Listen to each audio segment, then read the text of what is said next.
Alors, restart ou reset, ce qui est certain aujourd'hui, c'est que l'entreprise est grandement contestée et elle doit en quelque sorte redoubler d'efforts pour recréer les conditions de la confiance auprès de ses communautés. L'entreprise n'a pas vocation à se substituer aux politiques, mais ce qui est certain, c'est qu'en l'absence de gouvernance mondiale, on va dire, efficiente sur les grands enjeux de société, l'entreprise peut contribuer et participer activement à l'élaboration et à la mise en œuvre de solutions. D'autant plus que l'entreprise est nativement responsable. Et les engagements qui lui sont demandés aujourd'hui lui permettent de se réapproprier le sens de ce que entreprendre signifie. L'origine du mot entreprendre, finalement, consiste, du point de vue de l'activité entrepreneuriale, consiste à prendre quelque chose entre ses mains, tenir quelque chose entre ses mains pour le maîtriser, le façonner, le développer. Et le sens fixé par l'usage dès le XVe siècle associe quant à lui le mot à la prise de risque commune et solidaire. Entreprendre, c'est prendre un risque entre soi, c'est-à-dire ensemble. Et la responsabilité de l'entrepreneur, elle est partagée et totale parce qu'en cas d'échec, c'est la ruine, tout simplement. Au XIXe siècle, une innovation juridique, la société anonyme qui permet l'émergence de l'actionnariat, lequel encourage finalement les entrepreneurs à rassembler d'autres capitaux que les leurs auprès de banques, d'investisseurs publics, privés pour financer le développement de leurs entreprises.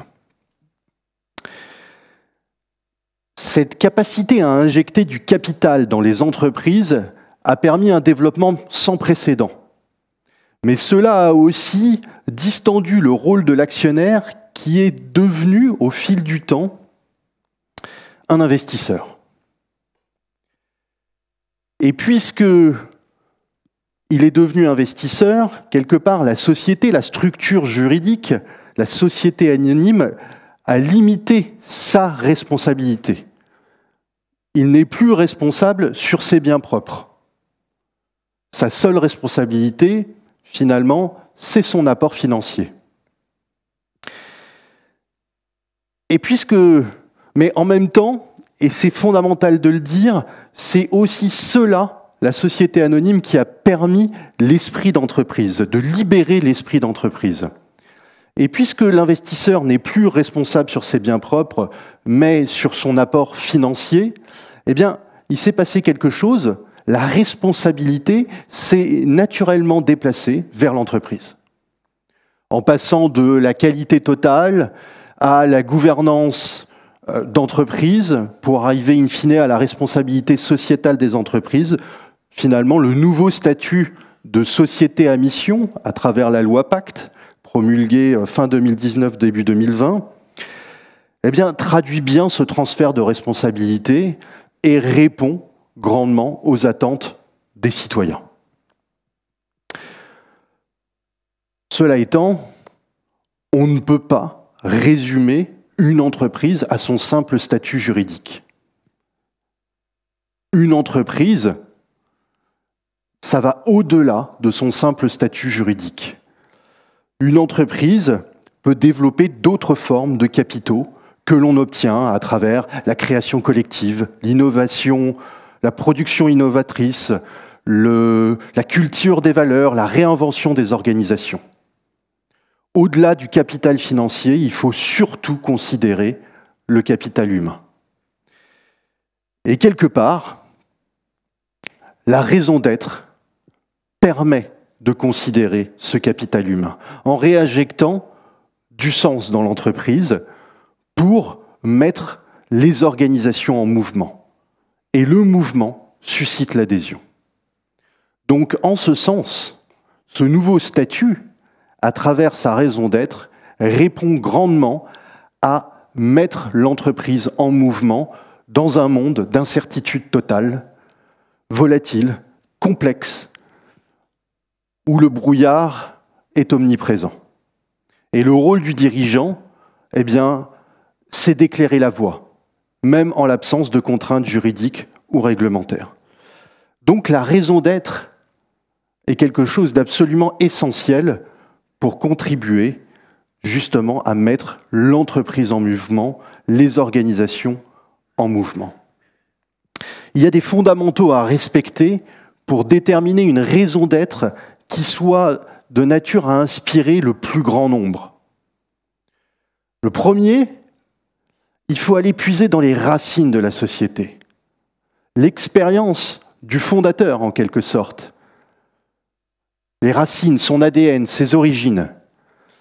C'est essentiel si on veut rendre le projet d'entreprise authentique.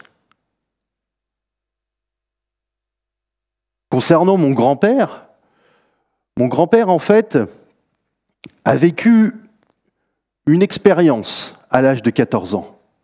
En fait, mon grand-père a toujours eu des problèmes de santé, plutôt graves, à tel point que ses parents étaient obligés de lui faire l'école à la maison. Sauf qu'à l'âge de 14 ans, son père décède et il part se réfugier en forêt. Non pas qu'il dormait dans les bois, mais il passait ses journées en forêt. Et ça lui a procuré une forme d'apaisement, de consolation, voire de protection. Et en fait, à l'âge de 14 ans, il a pris conscience que la nature avait un impact positif sur notre bien-être. Et en retour, il a eu envie d'agir en faveur de la nature. Et donc, en fait, tout son projet entrepreneurial découle de cette expérience qu'il a vécue à l'âge de 14 ans, suite au décès de son papa.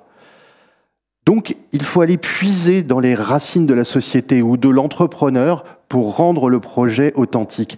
Deuxième principe auquel il faut répondre lorsque l'on travaille sur sa raison d'être, s'assurer que le défi, le combat dans lequel on engage l'entreprise répond à un défi futur et actuel.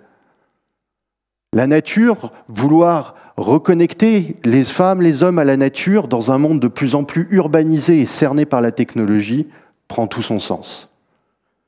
Et d'ailleurs, cette urbanisation croissante est probablement la source d'un grand nombre de troubles auxquels nous pouvons répondre à travers une saine reconnexion à la nature, sachant qu'il n'y a pas de petite ou de grande expérience de nature. Troisième élément, nous vivons dans un monde de transformation. On parle de transformation en permanence. Il faut transformer les business models, adapter nos entreprises au temps d'aujourd'hui. Et pour autant, il faut que tout cela, toutes ces transformations, s'opèrent sur un socle de valeurs qui, lui, ne doit pas varier dans le temps. C'est essentiel si on veut être en capacité de capter son organisation, notamment dans la durée.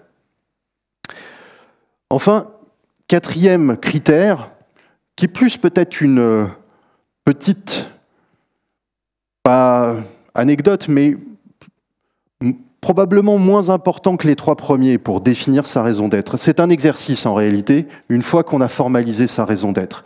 Il faut l'inscrire sur le papier en tête de son principal concurrent. Et s'il peut se l'approprier, son principal concurrent, il y a deux solutions qui s'offrent à nous. Recommencer l'exercice de rédaction de la raison d'être ou alors racheter son concurrent.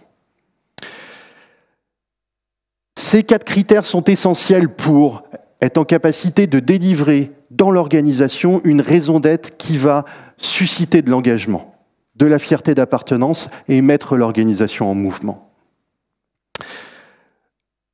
Le statut de société à mission, il y a 3 étages pour acquérir ce statut. Le premier, il s'impose à toutes les sociétés.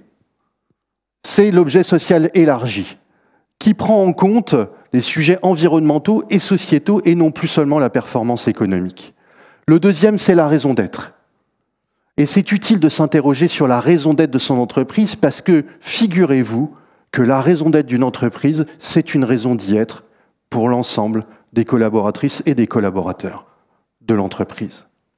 Et enfin, le statut de société à mission, le dernier étage de la fusée, qui lui est plus contraignant, parce que concrètement, il faut mettre en place un comité de mission qui doit rédiger un rapport pour mesurer l'état d'avancement de l'entreprise au regard des objectifs qu'elle s'est fixés par rapport à son propre combat, sa raison d'être.